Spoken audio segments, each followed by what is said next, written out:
Let's take you right inside the podcast.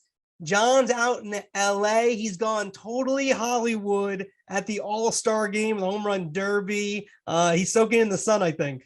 I was soaking in the sun. I'm going to parties. I'm writing about the parties, giving shout outs to various PR people, Andrew Figbarisi, JJ Nushheim. You had an AP Joe Reedy spotting in one of your columns.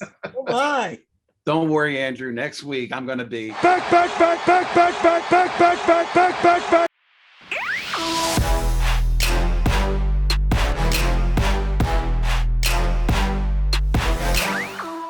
And we're back. The Marchand and Oran Sports Media Podcast. I'm Andrew Marchand, sports media columnist for the New York Post. He's John Oran, the media reporter for the Sports Business Journal. He's out in LA, as I mentioned before. All-Star week, a little slow week usually, but as we know, it's never slow here because we go who's up and who's down. Who's up? Who's down? All right, Andrew, got to start it off, man. Baseball did a really good job last year of moving the draft to the All-Star weekend. It makes it more of an event. Now they really need to figure out the futures game. But this is who's up, so let's focus on the positive. I thought ESPN's MLB draft coverage was really, really good. Kylie McDaniel, Kyle Peterson, and Chris Burke all stood out for me. Those are their draft experts. They stood out. You had Ravitch hosting, passing on there, Eduardo Perez.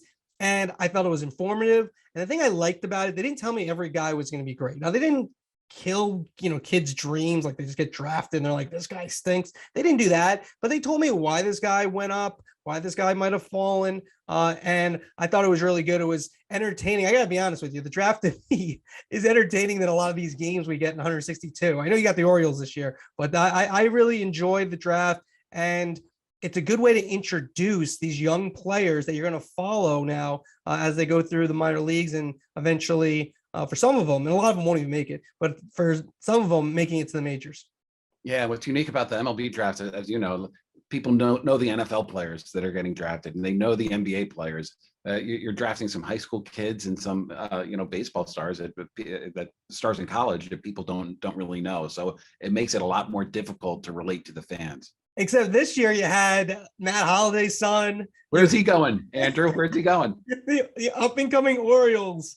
That kid, he looked young. I always looked young when I was younger. Can I tell you, by the way, I was at a party here in Hollywood. I cornered Jeff Passan. He was at the party. It was for the Jeter doc, and I just peppered him with questions about the Orioles. He said they're going to be really good. I don't know if it was an off-the-record question, but he said, he said, do you realize how good your team's going to be in 2 years? All right, well, there you go. And Eric Green's son was drafted, former Dolphin Jet tight end. It was one of my favorites when I was a kid. I liked him. Steelers. And his son, football player, now playing baseball for his son. All right, so maybe you could have a reverse Mahomes situation there. Maybe he'll be a star. All right, who do you got? Who's up? All right, my who's up? Mark Evans of Fox Sports. He's the head ad sales guy of Fox Sports. And right now, well, I actually want to go back to 2008. I know that was in the middle of a recession. I just remember talking to one particular ad sales guy. He was like, yeah, we're getting killed. Nobody's buying. I go, oh, really? How much are you down? He goes, oh, we're only up single digits. The future is always rosy if you're an ad salesperson, because right now, inflation is here. A recession is looming. For Fox in particular, the baseball ratings in the first half of the season have not been good. They've been flirting with like all-time lows right before the Yankees Red Sox over the season. But ad sales are through the roof. The All-Star game, they're going to bring in more revenue than ever before in an All-Star game. Field of Dreams, it's going to be the highest revenue regular season game in ad sales in Fox history. And it's not just Fox, it's across the board. I should have done Joanne Ross of CBS there, or Rita Farrow. ESPN, or Disney came out of the upfronts and said it was the strongest upfront they've ever seen. I mean, we're reading the papers. We see we're not economic reporters. We see all of the headwinds, but it's just not hitting sports or sports TV yet, apparently. And what is that? Because there's less supply in terms of things that are getting ratings on TV. And so the demand for sports, which you kind of, you said the numbers are a little bit down in baseball, but still a little bit of a guarantee in terms of getting a certain amount of people to eyeballs on that screen. I think the demand is there. I think also they have more to sell. I mean, they're now selling streaming services as well. So of course you're going to be bringing in more revenue. Not necessarily in Fox's case, but in Disney's case. But it also could just be the ad sales market has not caught up to where the economy is quite yet. So something could be happening or not. But right now things are looking pretty good. Let's move to who's down. John, I'm going to go first. My who's down for this week is a combination. Casey Close and Doug Gottlieb. The situation that you probably have heard about, Casey Close is suing Doug Gottlieb for libel because of a report he had about the Freddie Freeman situation. That's a serious thing. So here's why I have both of them in there. All right. Number one, we'll start with Gottlieb. Look, I don't know if he's right or wrong on this story. What he reported that I think he said Close didn't give Freddie Freeman the final offer from the Braves. And so I don't know what the truth is there, but if you're a talk show host and you're going to do journalism, you still got to make the call. You got to call the proper people. You got to give Casey Close a chance to respond to that, even if he doesn't get back to you. And from my experience, Casey Close probably wouldn't have gotten back to him. He sometimes got back to me, but not all the time. He's Derek Jeter's agent, but irregardless, you still got to give him the chance. From all indications that didn't happen.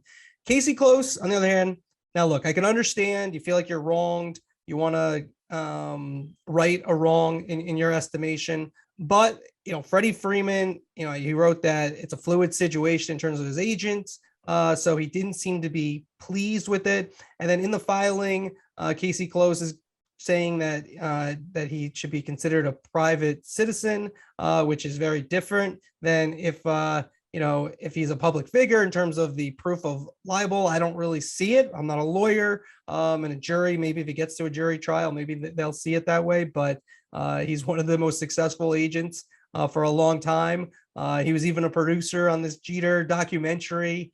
So I don't really see how he wouldn't be a public figure. And also, I just think this is just drawing more attention to the situation that would have faded. I get for his business, it doesn't fade necessarily with players maybe talking to each other, but I don't know. I just think more people know about the situation because of the suit. And in the end, I'm not sure he can win. I'm not, again, I'm not a lawyer. And secondly, I don't know if it's worth it because of the publicity that's attached to it. My who's down, I have it as Fox Sports. I don't know who at Fox Sports, but just all of Fox Sports. My Twitter feed blew up. I wasn't watching the Yankees Red Sox game on Saturday night, but my Twitter feed blew up because of a graphic that they showed where they interposed the Red Sox Yankees logos over the World Trade Center the memorial.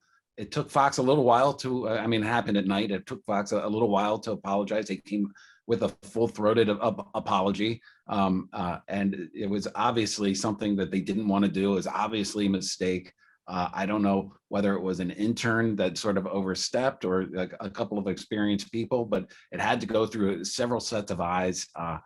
It was a mind-boggling mistake, but it was a mistake, and it was one that I think has it may have some legs, but it certainly did blow up my Twitter feed over the weekend. Yeah, it's a terrible mistake. I will say this, when this happens, like I doubt the intention. Like I always judge intent, right? And I don't think whoever did that, the intention. Yeah. So I think that's kind of important to me when we kind of discuss all this stuff. It was an awful mistake, terrible judgment, and how it got in is surprising. But the intention wasn't to disrespect anybody on 9/11. It was just, boy, if the intention was to disrespect, then that's a totally, of course.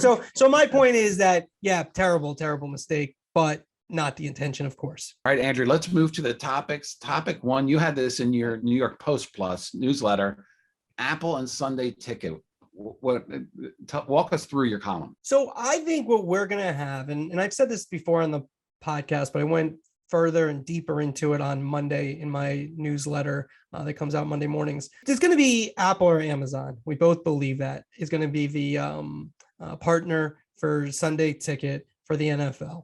Apple, I reported back in January, was the leader then, and that's kind of where it feels like it's going, but it's not definite as of yet. I think this is, when you look at the history of media and how distribution has changed over the years, this is a landmark move, not because tomorrow everything's going to be on Apple, but I propose this. Could the NFL and Sunday Ticket and Apple sell subscriptions around the world?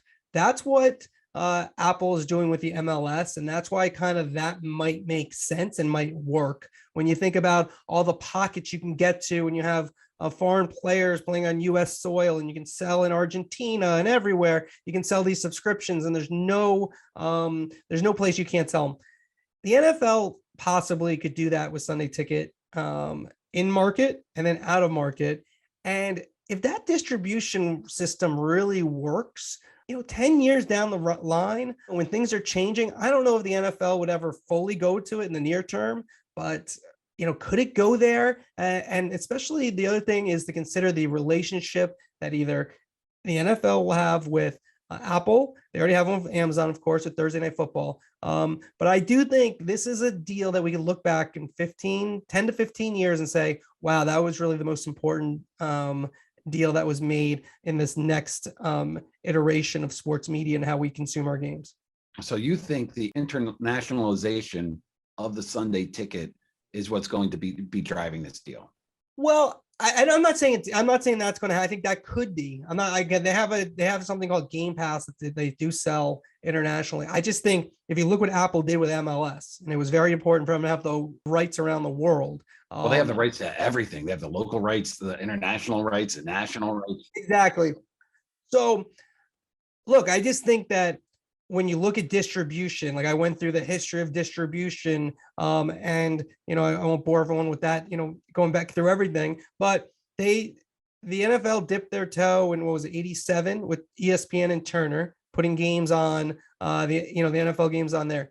Then distribution has changed to a point where now ESPN has Monday Night Football. There's games on ABC. The Super Bowl will be on ABC. So I just think this could be something that is very pivotal. Not necessarily, like, I know a lot of people are interested where Sunday Ticket's going to be, and I get that, but I just think in terms of what it could mean as we go forward, as distribution possibly changes, because Apple's tremendous on distribution, so is Amazon, in the digital world. And I think that's the fear for all these networks, is if it makes more sense for the NFL to possibly one day produce the games, just like the MLS model. Like, I just think if they're really successful internationally, it's hard to get to $110 billion, which is where the NFL is right now with their deals. They're upcoming, about to go to work in a year from now. But if it really works, I don't know. I mean, NFL Plus, could that be part of it? I mean, I just kind of see, I think, where they're going. And then Brian Rolap, writer for the NFL, who doubles as their number two, down head of media. What do you think his freelance rates are, Brian Rolap? I mean, is Rolap going to get a podcast? That's the question. All right. Wait, Rolap, he needs a partner. Let me disagree with you a little bit on this. I mean, ultimately, you're right that the international rights are huge, and Apple has showed what its strategy is vis-a-vis MLS in terms of wanting to have it all over the place. But in 2034, you're going to be able to watch your New York Giants or Jets. I forget. Actually, you're a Dolphins fan. Steelers fan. Let me start that. Steelers. Here we go. Okay. You're going to be able to watch them on broadcast television, almost every single game. The NFL, from its inception, has prioritized reach domestically, and reach domestically doesn't come from a streaming service. It doesn't come from cable. It comes from broadcast TV.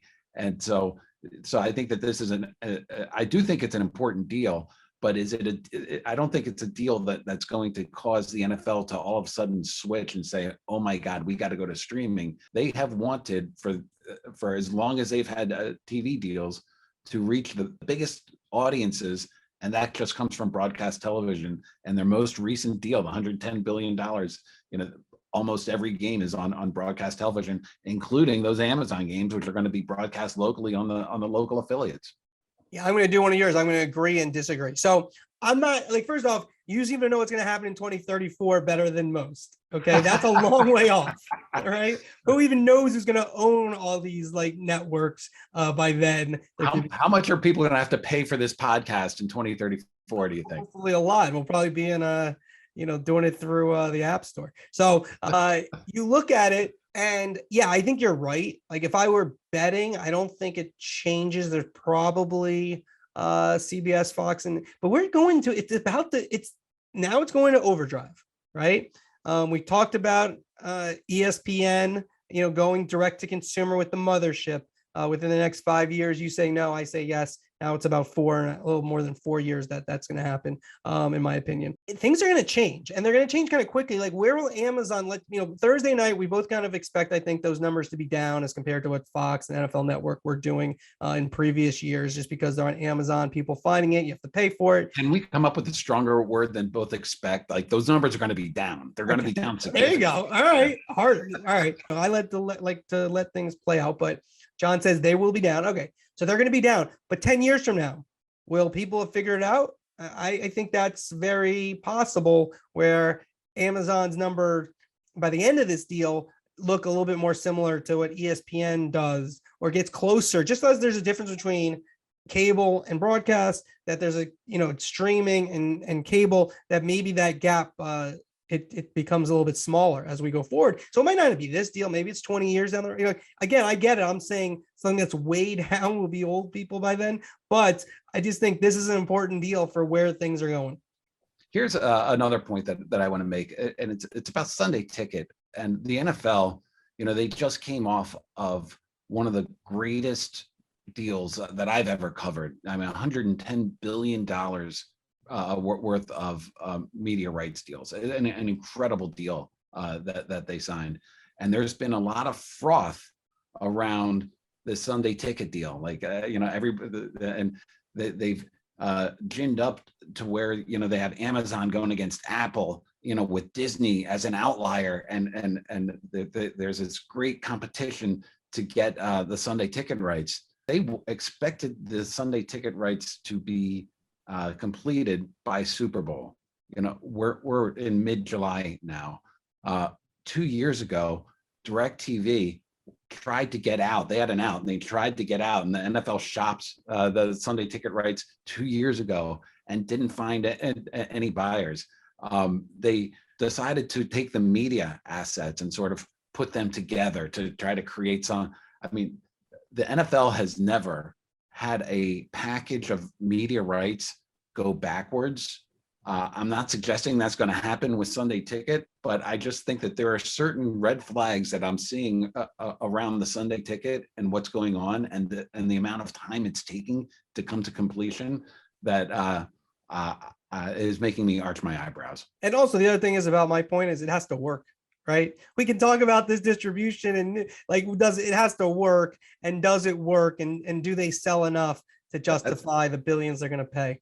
That's been my whole point, Andrew. What if the Friday night baseball gets absolutely no traction? What if nobody watches, right, and pays for the MLS? Does Apple say, you know what, we're not in sports? It's not working as well as everything else. I think that there's a real fear there that, I know everything, of course, everything's changing, and things are going towards streaming, but will these big media companies depend on sports or live for sports the same way that linear TV did? I mean, that's still to be seen. Speaking of streaming, one of our favorite topics, so many different streaming services. You had the cable bundle, and everybody said, I don't want to pay for all these channels I don't watch. Well, now you have to pay for all these streaming services where you don't watch most of the programming. ESPN Plus is increasing the amount of money that they're charging to get it on a monthly basis and a yearly basis by 42%.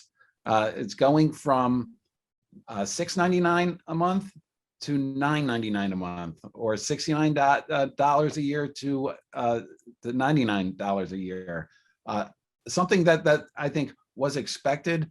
As ESPN explained the price hike to me, it really did make a little bit of sense. I mean, if you take a look, DAZN, they cost $20 a month for some boxing. PGA Tour Live, that was $10 a month. That's now part of your ESPN Plus subscription.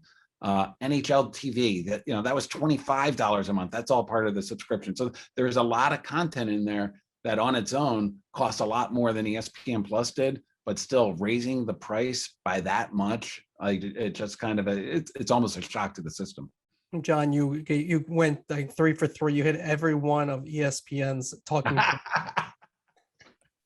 You nailed every one of them. Bam, bam, bam. Look, I think they do make.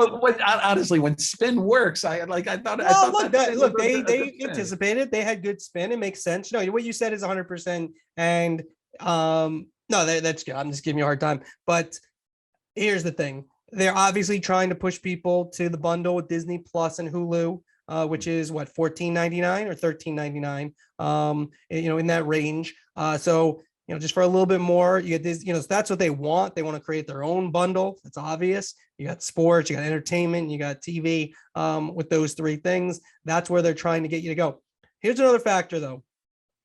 One day, ESPN, the mothership's going to go full bore, straight to direct to consumer, as well as being on cable. It's not going to ditch cable. It's going to do both. You need that price you start inching that price up a little bit more on ESPN Plus. Then when you come out, I don't really want to speculate on a price, but let me do it anyways. All right, let's just say it's $19.99, right? Or maybe it's $29.99. Whatever it is, that number is going to be per month for ESPN, the mothership.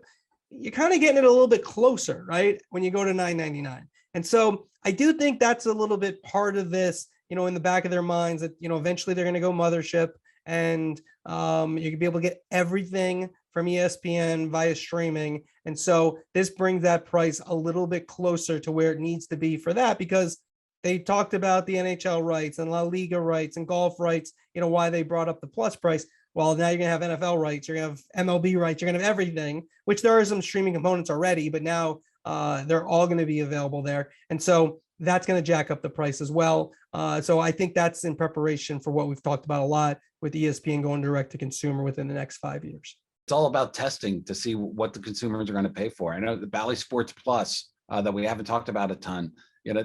They are going with at $20 a month, and it's a price that they came up with a couple of years ago. I had executives tell me like they think they could charge more. I mean, look at what Nesson's charging a lot more than that right now, and it's getting consumers used to the idea of paying for streaming and paying a lot for streaming. And if you remember, like back in the day, I'm going to sound like an old guy here, but TV used to be free.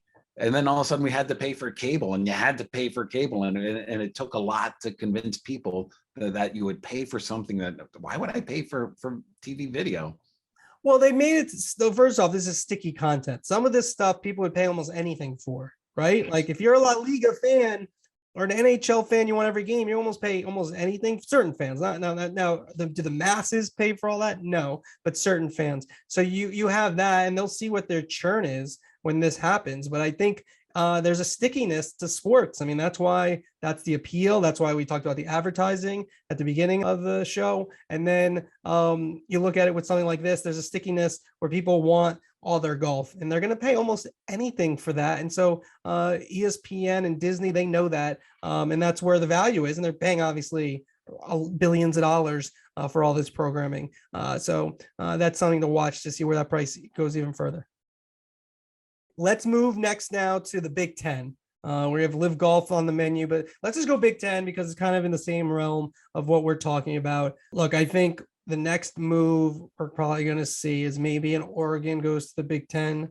And then I also think with the Big 12, I'd watch Arizona and Arizona State possibly going to the Big 12, which could result in an ESPN deal with the Big 12. And that would be terrible, of course, for the Pac. What are they called now? Pac-10. And there's so many different numbers.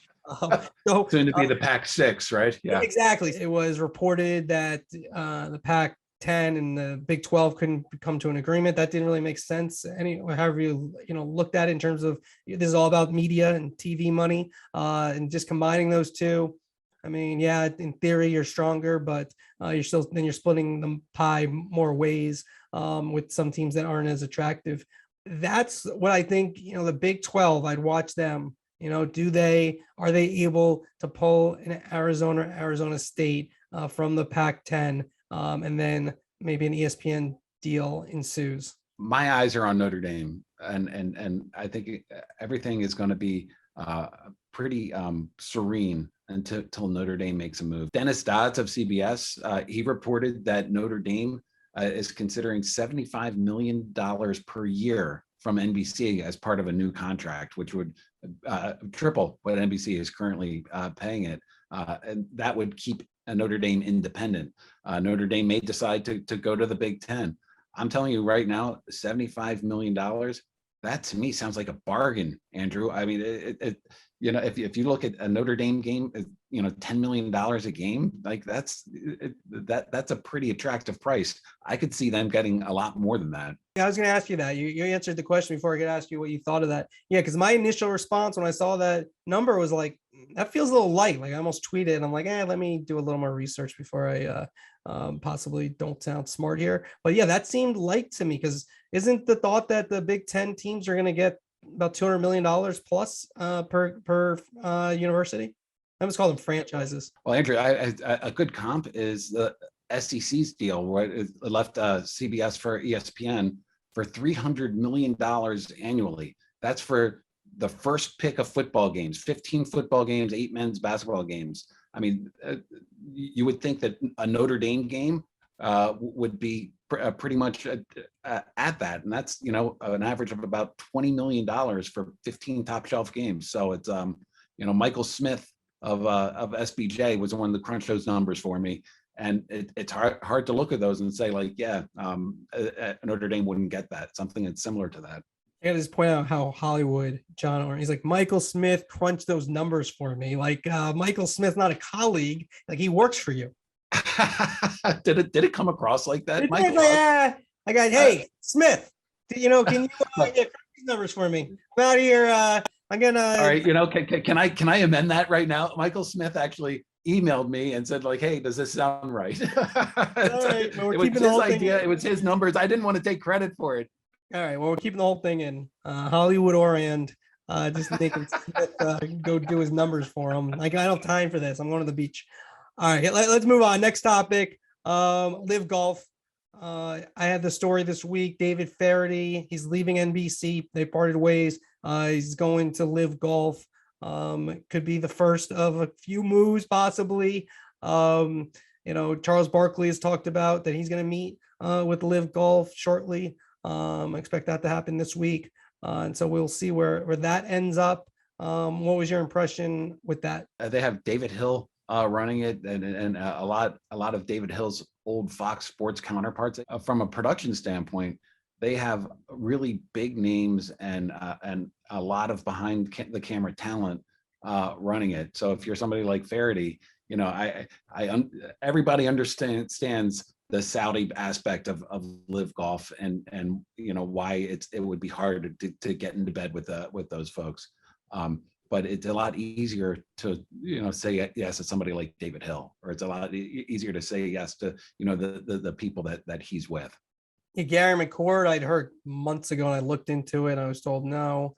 Now he said on a Sirius XM show that he's also talked with Liv. You know what I'm looking at, Andrew, though, is like, what do you think about the idea of Liv getting a U.S. media rights deal? I'm not willing to say yes, but the one thing that I know about TV executives is if they start getting traction, if they start getting eyeballs, viewers, somebody's going to do that deal, and it's going to be a big broadcast network. I tend to agree. I mean, if you look at the ones that don't really have tie-ups with the PGA, I mean, I would say even ones that have those tie-ups. You think so? I mean, we're a TV business, and that's a hit show. Like, yeah, we want to get it. Well, and the fee's not going to be. You wouldn't, we're talking billions of dollar fees for the NFL and all these other leagues. This is not going to be an exorbitant fee. This is going to be kind of probably a sweetheart deal to start. At least you start adding a Faraday, you add a Barkley. They already have Arlo White. You get some credibility to your broadcast. It feels real. You get some more top players, and like everyone else, I'm hearing 5 more top players, including Cam Smith. Very well could be British Open champion. Could be going to Live Golf. It becomes an appealing TV product. The focus on where the money is coming from becomes less. Yeah, I kind of think it might be going that way. And also, does the PGA and Live Golf make some sort of accord so they can live together as a golf entity? I kind of think it's maybe heading that way. We'll see. I did a column just the other day when they had Liv had their tournament in Portland, and I happened to be watching Sports Center that night, and they led with the Liv highlights. They didn't lead with PGA Tour highlights, and I understand why why Sports Center did that, because the Liv had bigger names. They had the names of golfers that I actually wanted to see, Bryson DeChambeau and on the tee. So I'm just starting to see some cracks in this unified front already with the TV networks. All right, we move to our final two topics before we get to call of the week. You put this on there, Jeter Doc. What was your take? Jeter Doc, I only saw some clips of it, and I saw the first episode. If you're a fan of Derek Jeter, you're gonna love it. I hope that at some point we get away from these athlete-controlled documentaries, because I do think like if you're a Yankee fan, it's going to take you back, and you're going to love every single part of this. I don't know if it's going to hit a lot of. I don't think it'll hit. It doesn't. I've seen enough of it. I watched the first one. I watched a couple of other episodes. It doesn't. I think the real takeaway is how controlling Jeter is, even in this. Like, yeah, they hit on some issues, but like not really. They did some gotcha stuff with some reporters saying stuff, which to me is like totally hypocritical, because that was Jeter's big thing in the clubhouse. If like someone says something, then you go run to him, and then he has to comment on it. They kind of did that in the documentary, and I think episode 5. I didn't think that was cool. He did exactly what he always said, like the New York media did. And then there's some claims like he wasn't asked questions.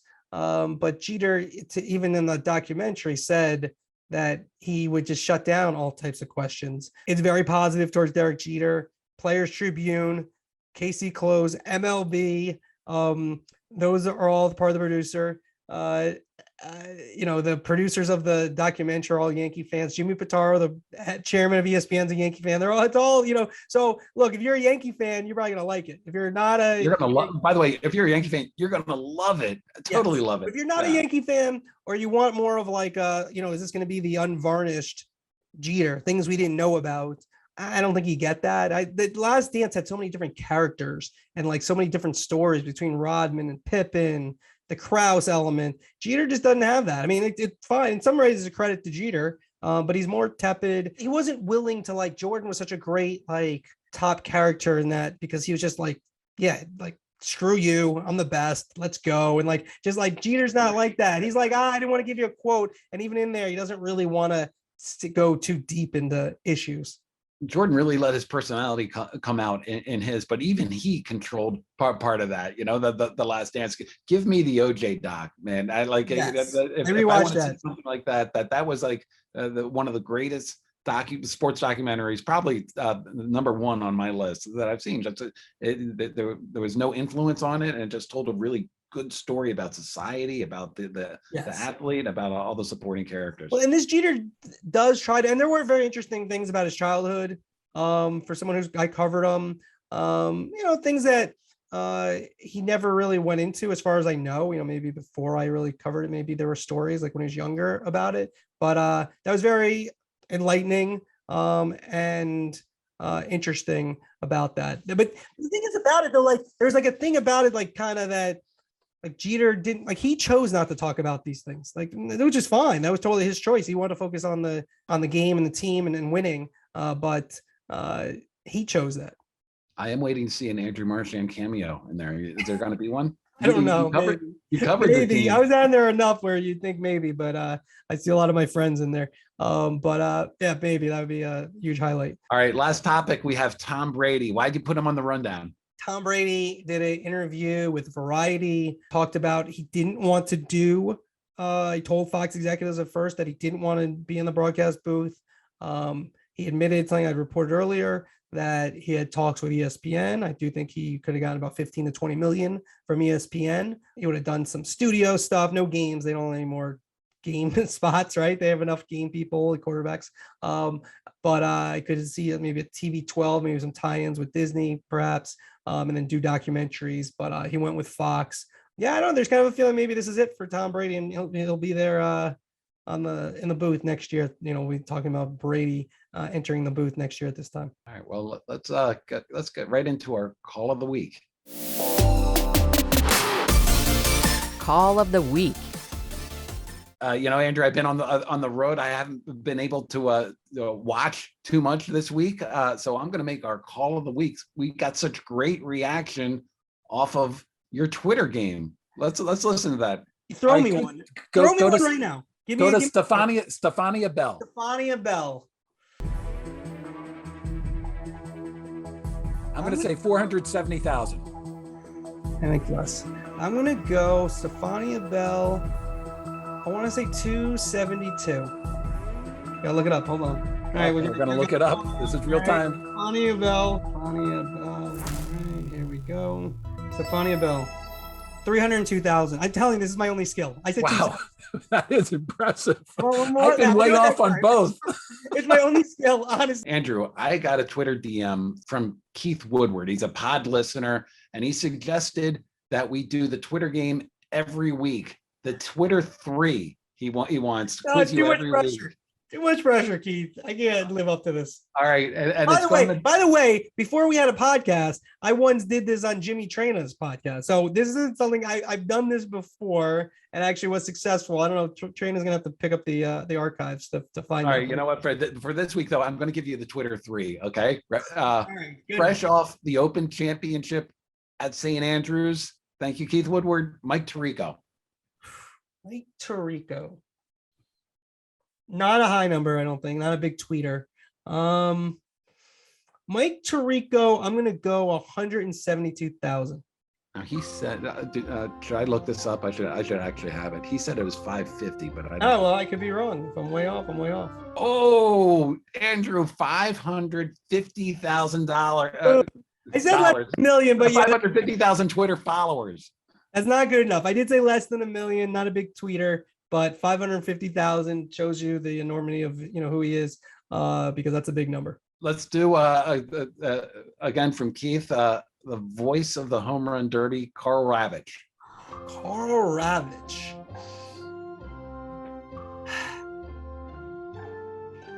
Less than $1 million. I'm gonna go.